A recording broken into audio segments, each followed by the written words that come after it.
Today I sit with Dr. Andrea Bartoli, the Dean of the School of Diplomacy and International Relations at Seton Hall University. Dr. Bartoli is an accomplished individual in the field of peacemaking, conflict resolution, and genocide prevention. He has earned degrees from the universities of Rome and Milan and was the former Dean of the School for Conflict Analysis and Resolution at George Mason University. Thank you for coming on the show. Nice to be here. Thank you. Thank you, Daniel. And just to start off with, can you give us a short history of your past accomplishments?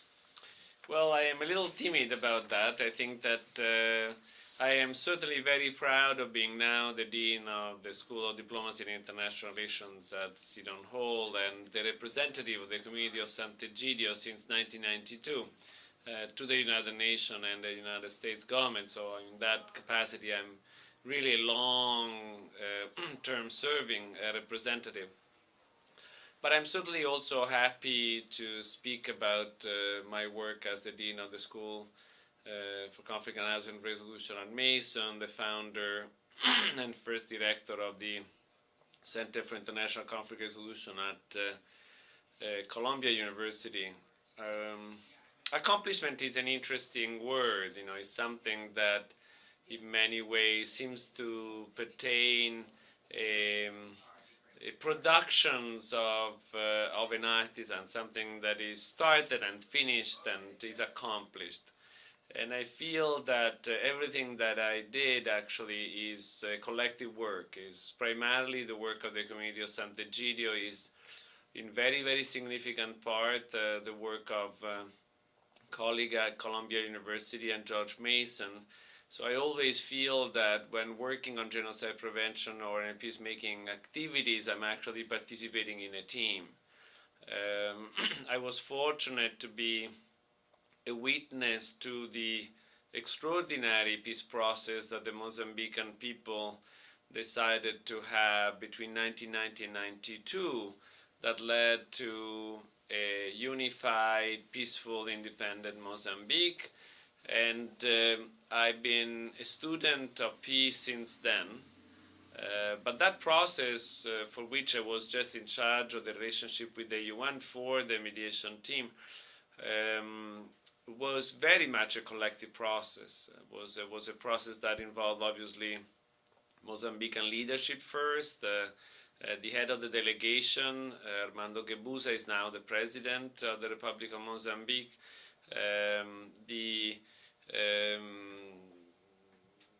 The head of the delegation for Renamo, Raul Domingos, became an accomplished politician, and you can see in that particular transition how individuals like me must be at the service of larger processes to be effective.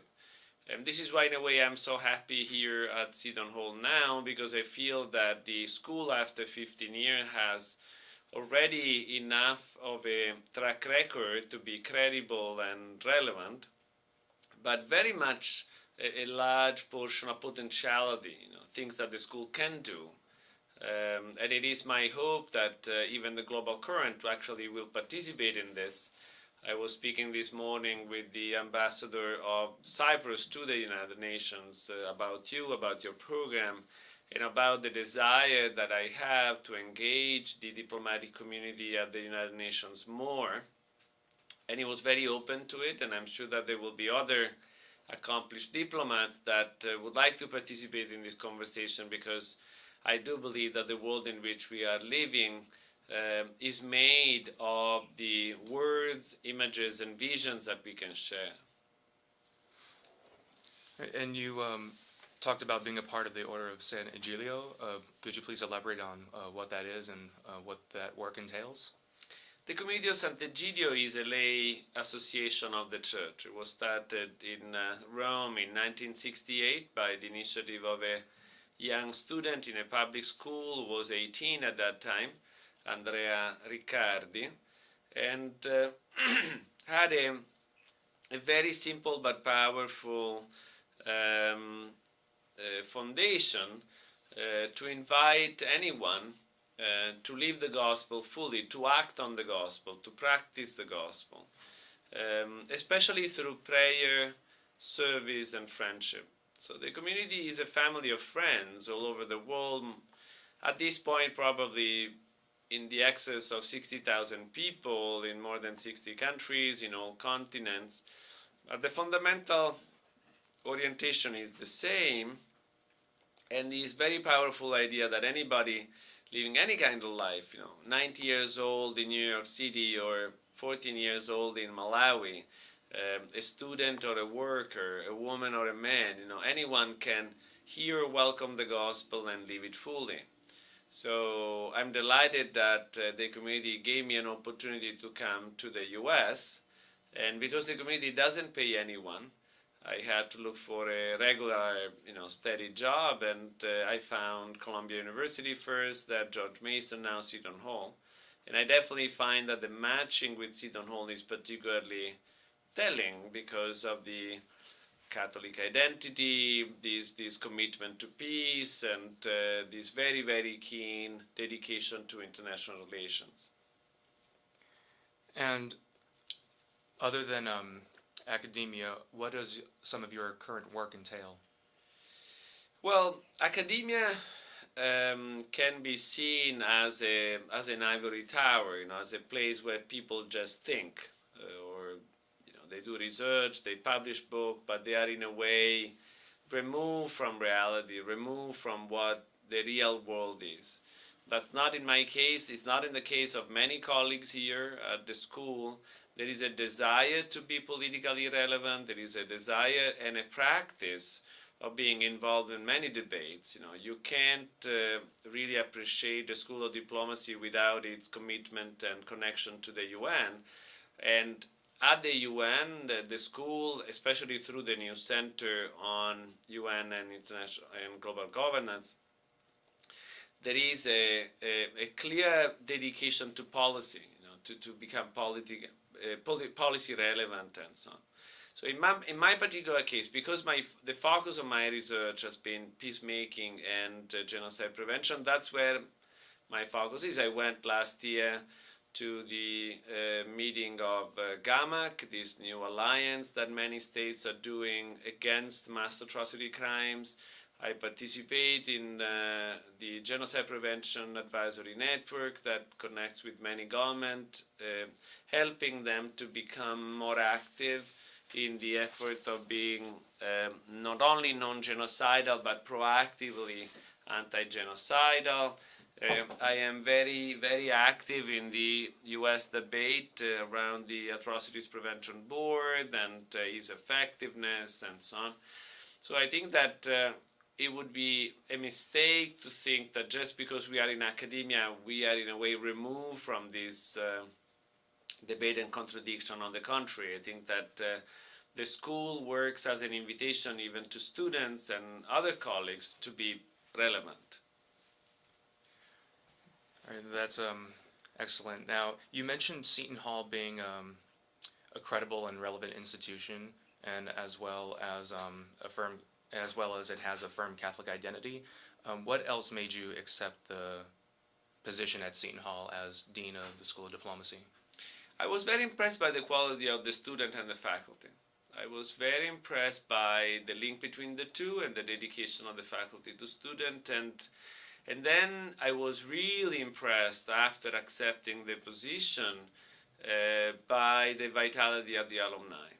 I think that there is something really lively, buzzy, good, perky about the alumni of the School of Diplomacy, and I think is an enormous asset. I think that it's good for the students, it's good for the faculty, it's good for the general ethos of the school as a school that is young enough to be dynamic and exploratory, but established enough to have connection at the State Department, in the United Nations system, private sectors, public sectors. So I think it's definitely an exciting place. And in mid-September, we had the Dean's Welcome Reception, which was a wonderful gathering of students and faculty and had such a great turnout. And you brought forward a challenge to all the members of the school, leading our school. Can you please elaborate on the mission?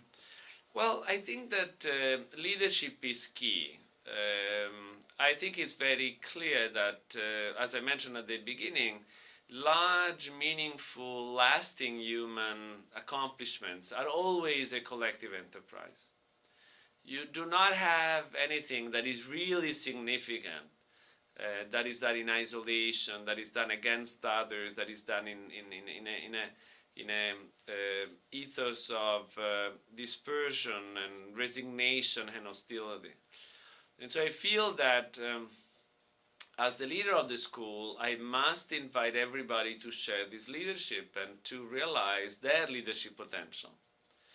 I often tell the stories of these three wonderful students that one after the other, the summer essay that Seton Hall does for freshmen. In coming class, everybody read a book and they need to write an essay. Since I came, the first prize has been always a diplomacy student prize winner. Well, I think that that winner is actually helping the school, is leading the school, is sending a message the school is a quality school, is attracting good students at the beginning, and these good students connect with good alumni. That means to have good jobs, that means to have good connections, and so on and so forth. But this is also while students are here. There is an enormous amount that the students can do in the classroom, but as you are actually demonstrating by this very interview, there is a lot that you can do outside the classroom, and you can engage with the world as you are as students, growing in your leadership skills, growing in your professional skills in a way that has nothing to do with credit. You don't need to pay for it, but actually you need to be exposed to the many opportunity of professional life in the world of diplomacy and international relations. This is why, in addition to challenging the students and everyone to join in leading the school, I also made sure that we launch a new office, the director of professional services here at the school, because I do believe that after 15 years of focusing on the academic side, we need to focus much more on the professional side and on the skills that professionalization requires. That doesn't mean that we need to reduce our investment in the intellectual quality or in the academic quality of the program. It's simply that you need to be able to contribute and to learn how to contribute leadership-wise to a variety of organizations in order to succeed. And during this reception, the students had an opportunity to write what values they believe the school has to already fulfill the mission of leading our school and making ourselves relevant. In addition to the students and the faculty and their qualities, what other values do you believe that the school embodies that would fulfill this mission? Well, I was very pleased actually by that exercise. As you know, I couldn't be there personally because of personal reason, but everybody that was there told me that if it were as if I were there. And that was very meaningful to me because I do believe that the fundamental message that came out of those cards filled by the students and the faculty and the administration that was present there was a very, very, very strong message of cooperation. And so I think that if you look at the challenges that higher education is facing, I would say that internal cooperation, the integration of all the different constituent parts of a school like the School of Diplomacy and International Relations is one of the greatest challenges. Because it's not just a question of the financial constraints on students and their debt and their families and the difficulties of coping with these kind of challenges, but it's also the link between studying and working, between learning while you are studying and keep learning as you progress professionally. Is this issue of being able to learn not just in an ideal world, but in a world that is relevant for the learners and for everybody. And I think that the school is reshaping itself beautifully through that cooperation. So you will see more of this coming. We will have the town hall. We have regular meetings on Friday once a month now with the student leadership. And we have a flourishing of initiative that move in the direction of that cooperation, giving a much stronger sense to the very experience of the school. So I am not only gratified but very excited about this collaboration between students and the other constituent part. And what would your advice be to current students pursuing an education in the field of diplomacy? Take themselves seriously, very, very seriously. Take their interest seriously, take their discipline seriously, take their leadership seriously. I think that they need to start immediately to connect with professors, with colleagues, with people within the school and outside the school professionally in a mature and engaging way. I think that there is an enormous expectation on the students, but I think also that the school is a wonderful place for them to experiment, to try themselves in the role. The school and the time, both as undergraduate and graduate, is a wonderful time to redefine yourself as a professional. And I think that that's a very, very important step to take personally. I think that institutionally there are challenges that we need to address very seriously, because obviously you cannot just make yourself a diplomat. You need to be hired as a diplomat. You cannot make yourself as an analyst. You need to be hired to be an analyst. So I think that there is an institutional interface that we need to work together seriously, and I do believe that that path will be followed much more effectively if student administration, student-faculty administration cooperation will continue and grow. All right, well, thank you. That about wraps it up. Strong student and faculty cooperation, strong leadership, and flourishing initiative. That is certainly, you are certainly the right man for this job as the head of our school.